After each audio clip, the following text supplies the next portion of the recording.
In your opinion, which country that has never won the World Cup has the best chance of lifting the most important trophy in football for the very first time at the 2026 World Cup? Could Cristiano Ronaldo and that incredibly strong Portugal side finally get it done? Maybe the Dutch footballing tradition is finally due. In this video, I'm ranking 9 teams that could win the World Cup for the first time and completely shock the planet. We're going from the least likely all the way up to the most likely, the teams that could genuinely lift that trophy for the first time and join the Hall of World Champions. In this video, I'm ranking 9 teams that could win the World Cup for the first time and completely shock the planet. We're going from the least likely all the way up to the most likely, the teams that could genuinely lift that trophy for the first time and join the Hall of World Champions. Let's start with the least likely of them all. Coming in at number 9, Croatia, with under 4 million people, reached a World Cup final and a World Cup semifinal in back-to-back tournaments. 2018, the final in Moscow. They beat England in the semifinals, they beat Russia on penalties, and they pushed France all the way before losing 2-4. Then 2022 in Qatar, 3rd place again. And on the way there, they knocked out Brazil in the quarterfinals. Brazil, the most decorated nation in World Cup history, eliminated on penalties by a country with a population of under 4 million. 2 consecutive podiums and one of the most iconic upsets of the modern era, all from a nation smaller than most European countries. So when Euro 2024 came along, and Croatia went out in the group stage 2 points bottom of the table, completely flat, people wrote them off. Finished. Done. The golden generation is finally over. Luka Modric is at Milan now, 40 years old. The greatest Croatian player of all time, and honestly, one of the greatest players I've ever watched, and I say that having seen a lot of football. But 40 is 40. Mateo Kovacic, at Manchester City, is still playing for the national team. Intelligent. The kind of midfielder who makes a game quieter without you even realizing why. And Joško Gvardiol, one of the best left backs on the planet, is currently dealing with an injury. He might not be available for the World Cup. Here's the thing about Croatia at a World Cup though. It doesn't matter how they look beforehand. Every single time, they find a way to be inconvenient. They grind. They stay compact. They make games ugly when ugly is what's needed. And suddenly you look up and they're in a quarterfinal and you have no idea how it happened. I think quarterfinals is the ceiling. But Croatia at a World Cup always reserves the right to make you look stupid. Next possible underdog, Colombia. Their best World Cup campaign came in 2014. Brazil are the hosts. The world expects a coronation, and Colombia completely doesn't care. Unbeaten through the group. James Rodriguez winning the Golden Boot, a proper statement campaign. They lose to the hosts in the quarterfinals 2-0, but they were genuinely one of the best teams in that tournament. Now fast forward. Copa America 2024, Colombia make the final. They push Argentina, not just survive, but push. The game was tight, uncomfortable for La Celeste in a way they didn't want. It took extra time to separate them. 1 goal, 1-0. That's all Argentina could manage against a Colombian side that had no business being that close to the best team in the world. Luis Diaz at Bayern is the most recognizable name, and he's brilliant, direct, one of those wingers who makes defenders look slow even when they aren't. Let's talk about their best players now. James Rodriguez has been Colombia's best player in recent years. James, currently at Minnesota United, hasn't been playing well at club level, but with Colombia it's a different story. He was simply the best player at the Copa America and one of the team's standout performers throughout the World Cup cycle. A true number 10. That ability to change the temperature of a game with one pass. And John Arias at Palmeiras has been excellent throughout this cycle. Arias is very underrated outside South America, despite not having performed well for Wolverhampton. What I actually think makes Colombia dangerous is Nestor Lorenzo's system, the diamond midfield, the constant rotation, pressing that somehow feels both intense and fluid at the same time. Quarterfinals is achievable, and they'll make whoever faces them very uncomfortable getting there. And now, Belgium. Belgium's best World Cup was 3rd place in 2018, and that golden generation label has followed them around ever since, sometimes as a compliment, sometimes as a weight around their necks. They're still a dangerous side. Kevin De Bruyne, now at Napoli, is still one of the most gifted players alive. Even with some physical decline, his reading of the game is at a level most footballers never reach. Romelu Lukaku, also at Napoli, remains a consistent threat, and Thibaut Courtois of Real Madrid in goal is a generational keeper. When he plays, Courtois missed Euro 2024 entirely after falling out with the then-manager Tedesco. He's back in the fold under Rudy Garcia, but reports heading into 2026 suggest his physical condition is uncertain. And for a team that already has vulnerabilities at center-back, losing Courtois would hurt badly. Now let's understand how Belgium's journey unfolded during this road to the World Cup. They qualified unbeaten. 18 points, Group J, no issues. Then at the Euro, they went out in the round of 16, 1-0 to France. Flat, uninspired, nothing clicking. It raised a familiar question. Can this group of players actually perform when it matters most? Look, Belgium is the kind of team that can genuinely beat anyone on a given night. De Bruyne, on form, can change a match in 30 seconds, but the defensive questions make it very hard to imagine them going all the way. Quarterfinals feels right. Beyond that, they'd need everything to fall perfectly. And now, the breakout team from the latest European qualifiers, Norway. Norway's best World Cup moment came in France 1998. They beat Brazil in the group stage, 2-1, and went out in the round of 16 against Italy 28 years ago. There is an entire generation of Norwegian football fans who have never once watched their country play at a World Cup, and now they're back. And the reason they're back is the most obvious reason in world football right now. Erling Haaland, a goal roughly every game at club level, consistently, season after season. And the real question, is what happens when that machine gets pointed at a World Cup. Because if the goals keep coming at anything close to that rate, Norway can go very, very deep. The rest of the team is good too. Martin Ødegaard captains the side. I'm an Arsenal fan, so I'll declare my bias up front, but he's legitimately one of the most complete midfielders in the game. Sets the tempo, creates, great player. And Antonio Nusa at RB Leipzig, young, extremely quick, is exactly the kind of wide player who causes problems at tournament level. The honest concern is defensive organization. Norway didn't even qualify for Euro 2024. Their form before the qualifying campaign was patchy at best, and teams with pace and transition can expose them. But here's what I genuinely think. Croatia in 2018 didn't have a forward anywhere near Haaland's quality, and they still reached the final. Norway don't need to be perfect. They need to stay compact, stay in games, and let Ødegaard and one of the best center forwards in the world do their job. Most exciting underdog in this tournament. I'd watch every Norway game. And now, the team that was the sensation of the 2022 World Cup, Morocco at Qatar, was one of the greatest stories in World Cup history. The first African nation ever to reach a semi-final. They knocked out Spain on penalties. They knocked out Portugal. The whole world watched and enjoyed. The core of that squad is still there. Achraf Hakimi, the best right back in the world. Yassine Bounou of Al Hilal in goal, who was outstanding in Qatar. And Brahim Diaz of Real Madrid, the creative link in midfield. In African qualifying for 2026, they were perfect. 8 games, 8 wins, 100%. And then Morocco's coach Walid Regragui resigned in March 2026. The pressure after losing the Africa Cup of Nations final at home to Senegal had become unbearable. The criticism about the style of play, the weight of an entire continent's expectations, the impossible standard that 2022 had created. He couldn't handle the pressure. So Morocco did what Morocco apparently does in moments of crisis. They hired a new manager just months before the tournament, Mohamed Wabi, which is almost word for word what happened before Qatar when they appointed Regragui in similarly dramatic circumstances, and he delivered one of the greatest World Cup runs in history. Well, lightning doesn't strike twice, usually, but this is Morocco we're talking about, and they have a habit of making usually look very stupid. Now, I'll be transparent here.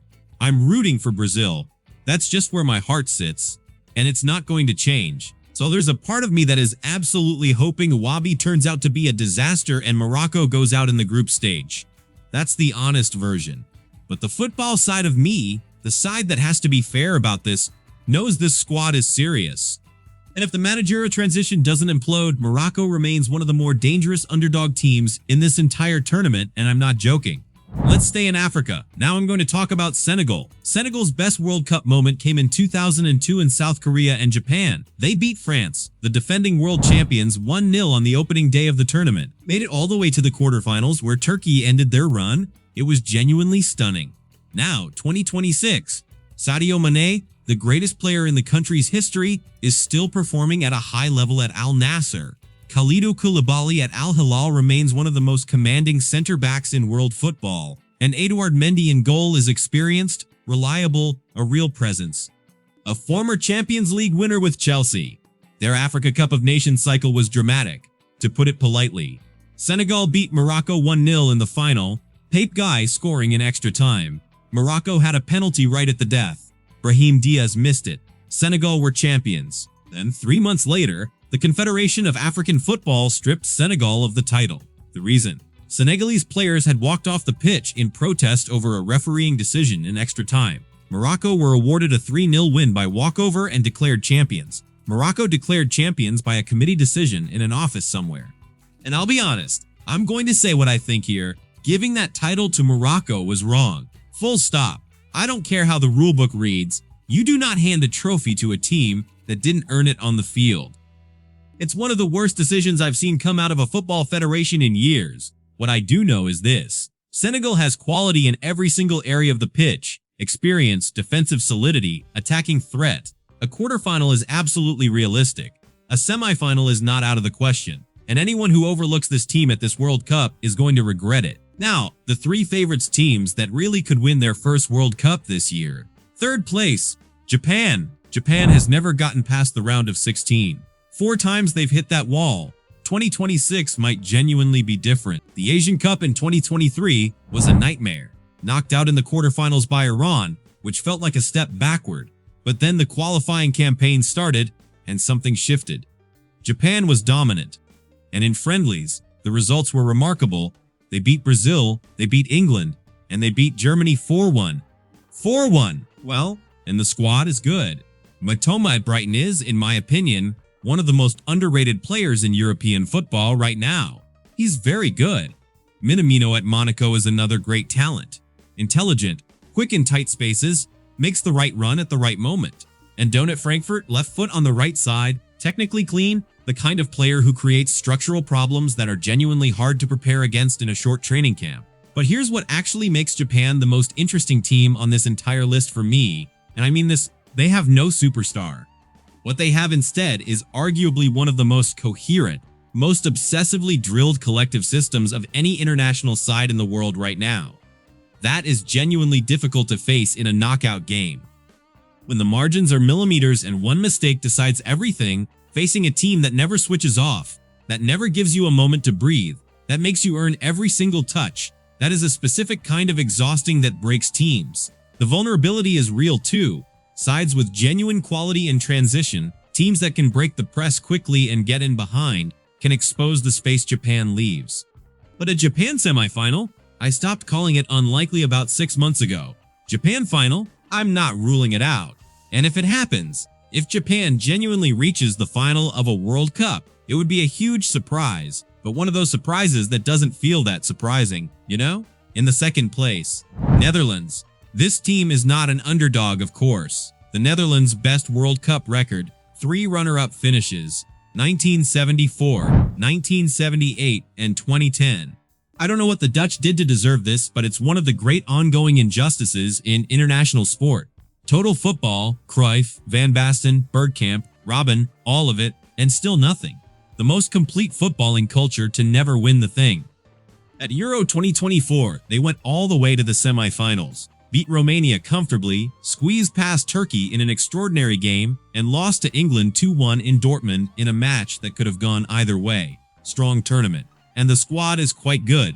Virgil van Dijk, captain, absolutely immovable presence at the back, still one of the best central defenders on the planet. Cody Gakpo at Liverpool. And here's the thing about Gakpo that I find fascinating. He consistently performs better for the national team than he does for his club. That is the mark of a player who belongs at tournament football. He raises in the big moments. And Frenkie de Jong. When Frenkie is fit, this is a different team entirely. He controls the rhythm, he covers space intelligently, he finds passes that exist in dimensions nobody else can see. But he had a muscular injury in March 2026, and whether he arrives at this tournament at 100% is genuinely uncertain. That is the biggest variable in Netherlands' entire campaign. Here's what I genuinely believe. The Netherlands will win a World Cup eventually. The DNA is too strong. The culture is too deeply footballing. The talent keeps arriving. And right now, this might be the strongest Dutch squad since South Africa. I think they are a realistic finalist, not a hopeful finalist, a realistic one. To me, Holland is the 8th favorite to win the World Cup, behind Argentina, Brazil, Germany, England, Spain, France, and Portugal. Yep, Portugal. This is my first pick. The nation without a World Cup that could possibly win it for the first time this year. Portugal's best World Cup, 3rd place in 1966 with Eusebio, then 4th place in 2006 with a young Cristiano Ronaldo and Figo and Deco. And now the claim being made, seriously by serious people, by Portuguese journalists and analysts who have spent their entire careers watching this team, is that this generation is better than both of those. Probably better than Eusebio's generation. Probably better than Figo's. That's a genuinely enormous claim. But when you look at the squad, honestly, it's hard to dismiss. Vitinha at PSG. I'll give you my straight take. I think he's the best central midfielder in world football right now. The most complete. The way he manages a game under pressure, connects phases, controls rhythm, makes decisions quickly and correctly, it's exceptional. Bruno Fernandes at United is having one of the best seasons of his career, and for Portugal he's been the creative backbone for years. And then, Ruben Dias, Nuno Mendes, Cancelo, Rafael Leao, Bernardo Silva. Genuine top-level quality in almost every single position on the pitch. And then Cristiano Ronaldo, 41 years old, having a great season with Al Nassr. Cristiano is still performing, still finding the net, still showing up when it matters for Portugal. The experience he carries in a dressing room in the final weeks of a World Cup, the weight of what he represents for that country, that is not something you can replace with a younger player who scores more often. Well, the cycle started badly. Euro 2024 was poor, knocked out by France in the quarterfinals on penalties, flat, directionless, a collection of extraordinary individuals who had some terrible games at the Euros. Fernando Santos had run out of ideas and, more importantly, had run out of the squad's belief. Then Roberto Martinez arrived, January 2025, and something genuinely shifted, not just tactically, but atmospherically. The way the team played changed. They won the UEFA Nations League, beat Spain on penalties in the final, which is not a small thing given where Spain are right now as a footballing nation. They led their qualifying group with authority. The football looked like a team with an identity rather than individuals waiting for Ronaldo or Bruno to do something. My honest view, and I want to be precise about this, Portugal has never in 60 years of World Cups arrived as a genuine top 4 favorite the way they do right now. Not as a dark horse, not as a team with potential. As an actual, credible, defensible top 4 favorite alongside Argentina, France, and Spain. That is where they sit. And unlike those three, Portugal carries the additional weight of never having done it, which, depending on how you look at it, is either a burden or the most powerful motivating force in world football right now. If there is one team on this entire list that could break history in 2026, that could end 60 years of near misses and give an entire country the moment it has been building toward for generations, it is Portugal. This is their window. And windows, in football, do not stay open forever. Can you imagine if Cristiano wins this World Cup with Portugal? Would we go back to that endless debate about the greatest of all time? Cristiano, Messi, or Pelé?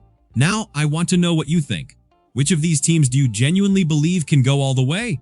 And which one do you see as the real underdog story of this tournament? Drop your answer in the comments. I read them, I argue back, and I'm genuinely curious where you land on this. If international football is your thing, there's another video on the channel that goes deep into 2026. We're all waiting for the World Cup. Ease the anticipation by watching the video coming up next.